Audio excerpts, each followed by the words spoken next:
Dr. Andy Salas. I am the owner and lead trainer with Do Better Training, and today I'm going to demonstrate how to make a scratchboard. Now, I am a positive reinforcement trainer. I am also a certified fear-free professional. So with that, I always strive with my own animals and with clients' animals to create an experience that allows that animal, whether it be dog, cat, or other, to become an active participant in their daily husbandry, which means I want them to engage with me and engage with the care that they need to stay healthy and happy. That helps us live together cooperatively, and that helps just make everybody's life a lot easier. Now, for my dogs, one of the ways that I do that is by creating and utilizing a scratchboard. Now, a scratchboard is exactly what it sounds like. It's a board that can be any size or shape. I'll talk to you about why I choose this in just a moment. That just has some sort of abrasive surface on it that dogs, cats, and again, other pets can scratch their nails against to essentially file them down. This can remove the potential drama around having to clip nails. It's very common for dogs and cats to not enjoy having their paws manipulated, held, and certainly that pinching feeling of nail clippers can be a little off-putting for them.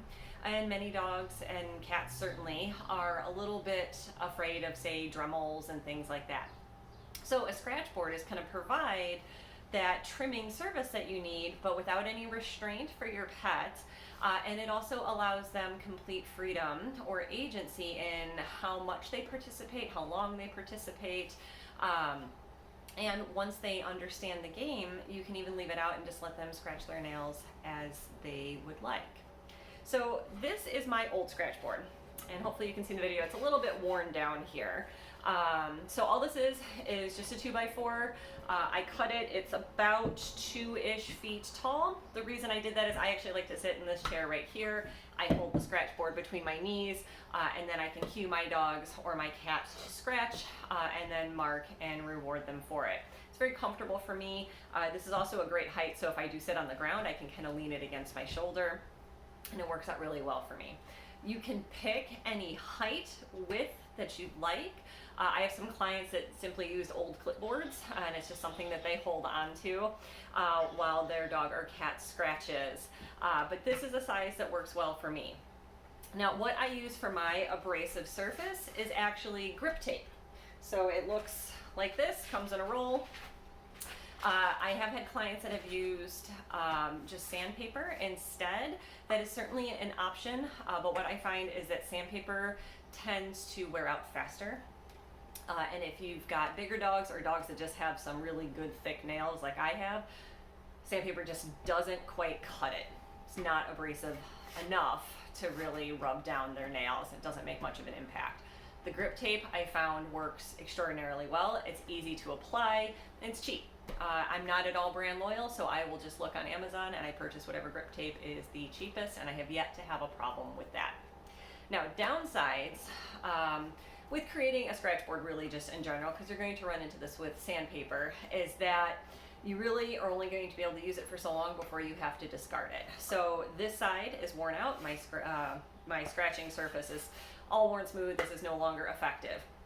I can't really put another layer of grip tape on top because the surface below is going to be kind of soft and it'll have a give to it. So when my dogs are scratching, it's just not going to have the same impact. So I can flip my board over, which is what I'm going to do today, and I'm going to apply a new scratching surface here. Once they wear that out, unfortunately, this scratchboard is toast and I have to move on to another piece of wood. So I try to make these last as long as I can, and I do have 3 60-pound dogs. I would say my scratchboard probably lasts 6 months, sometimes even a little longer. So usually one board each side will get me through a year, and then I have to toss it and replace. So let's go ahead and move on to the actual creation of the scratchboard. So all we need is the grip tape. I'm clumsy, so I like to just sort of lay it out and then cut it, so that way I don't have to deal with unrolling it as I go.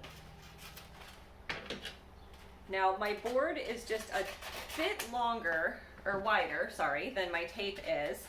So I'm going to have to cut 2 pieces and lay them out side by side, which is absolutely fine.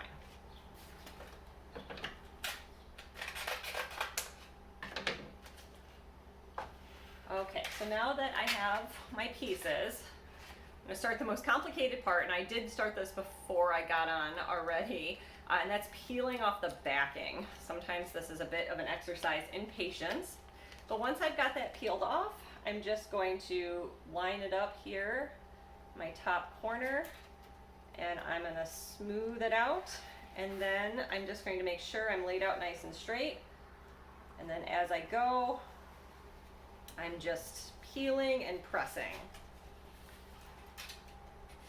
Trying my best to keep it straight, but the beautiful thing about this is if it's a little crooked, your dogs aren't going to care. So it doesn't need to be perfect.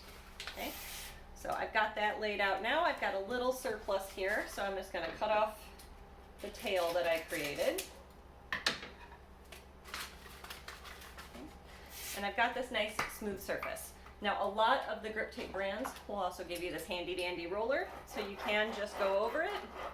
And this just helps make sure that you don't get any bubbles.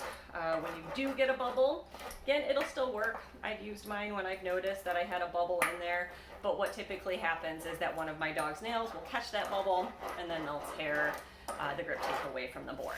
So you want to try to make sure it's as smooth as possible. All right, now I have to cut just another strip here, and I don't have to use all of the grip tape, so I'm going to cut it about in half. And I'll save this other piece for when I have to make a new board. Let's see, how'd I do? Not too bad. Okay, so we're going to follow the same process. And again, there's that exercise in patience while you peel away the backing. There we go.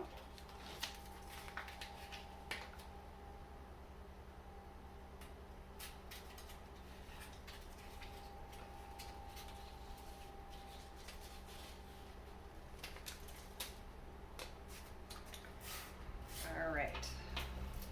So I'm just going to do the same thing. And I'm going to press it down as best I can, and then I'm going to go over it with the roller to create a nice, flat, uniform surface.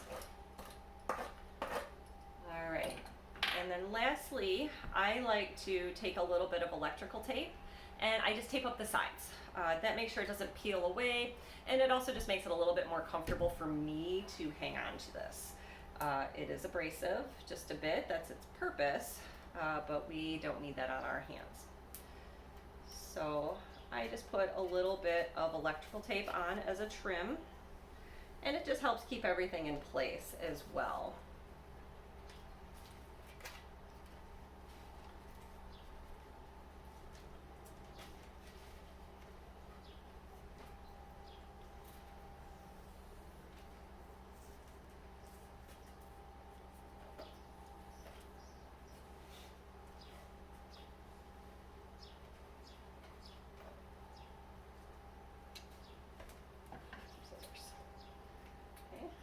You can see my cat Bliss is already jumping up here to take a look.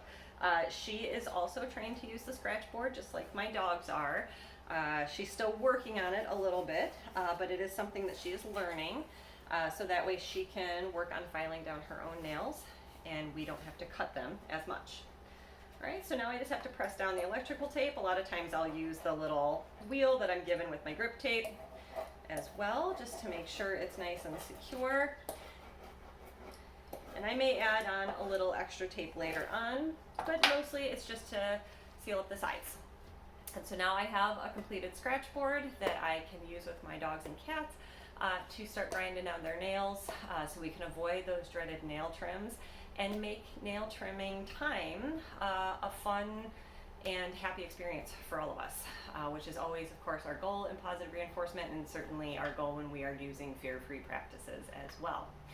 If you are interested in learning how to teach your dog or cat how to use a Scratchboard, definitely check back in. I'll be making some tutorials and throwing them up here on YouTube. I also have a few videos on the Do Better Training TikTok page.